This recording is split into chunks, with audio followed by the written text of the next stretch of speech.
I started. Go. I love it. So today we're going to be presenting to you the life of Mariama. Oh. So she was born in 1929 in, I don't know how you pronounce it. Dakar, the capital city of Senegal, on Africa's Atlantic coast.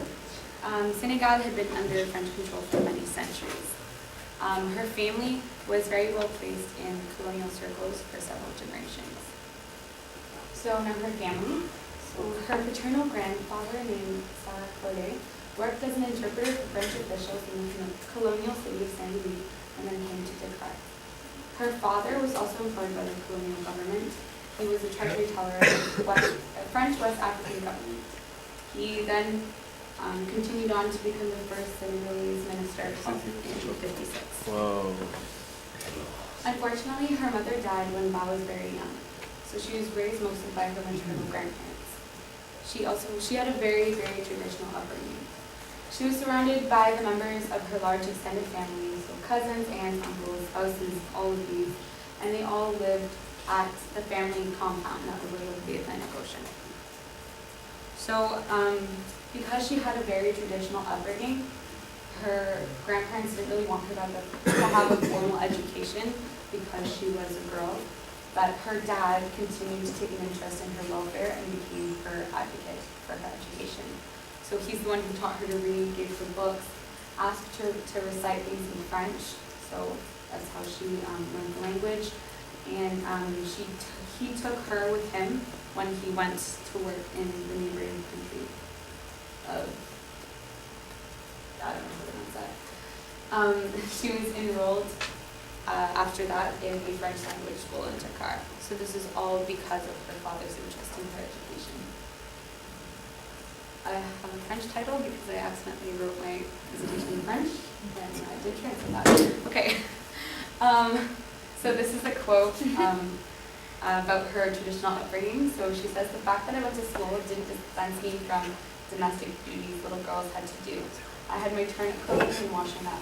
I learned to do my own laundry and to wield the pestle because it was feared you never know what the future might bring."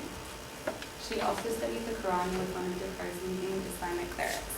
So she had to balance her home life and her schoolwork as well as her religious learnings.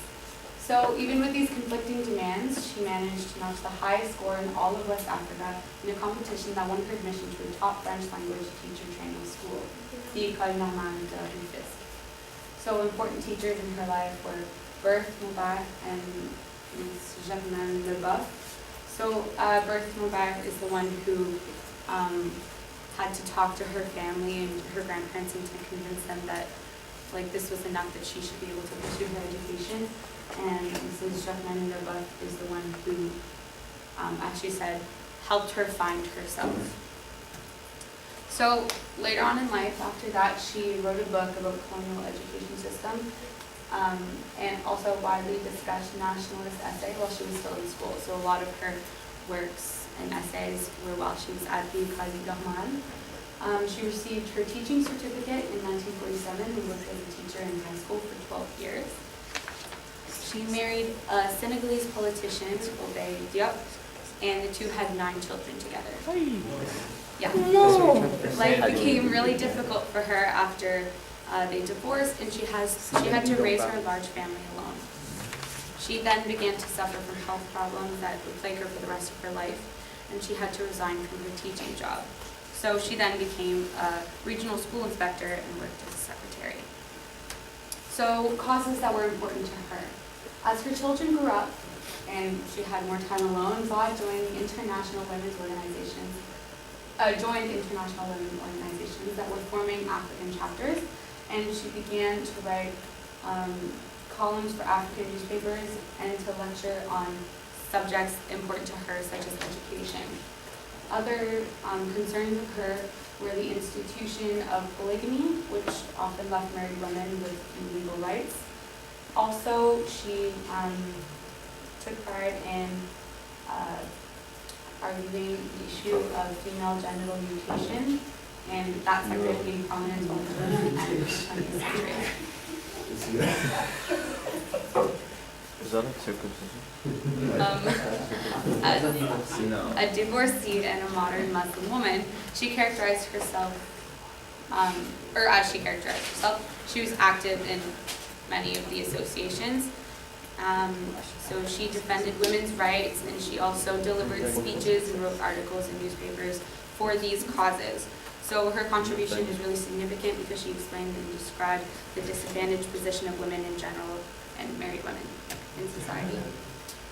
So then she continued on to write her first popular novel. It was issued in late '79 by Songa Africaine, a publishing house in Dakar, and it gained success, and it's translated into a lot of languages. Then she died in '81, and she couldn't write her second novel. Okay, so my question to you. Tomorrow. Is, Yeah.